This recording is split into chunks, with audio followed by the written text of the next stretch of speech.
Hello everyone, good morning. Mapagpalang araw sa ating lahat. Magsisimula na po tayo sa ating luto-lutuin.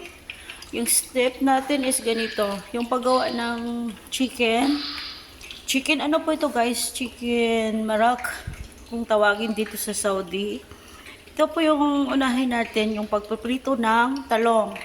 Tapos ito po yung ingredients niya guys. Kamatis, sibuyas, bawang, asin, paminta powder at yung kurkum dito at saka yung bahar nila ganun dito eh. Ganun yung mga ano nila dito pagtawag sa mga powder nila. At saka itong chicken nito, ipiprito natin to saglit pero yung tangtos na po. Tapos ito yung tomato sauce. Yan. Tapos yung unang-unahin nyo po ay itong talong piprituhin. Pagkasunod ng talong ito yung chicken, iprito din yun. Tsaka igigisa mo lang yung mga ricado niya guys.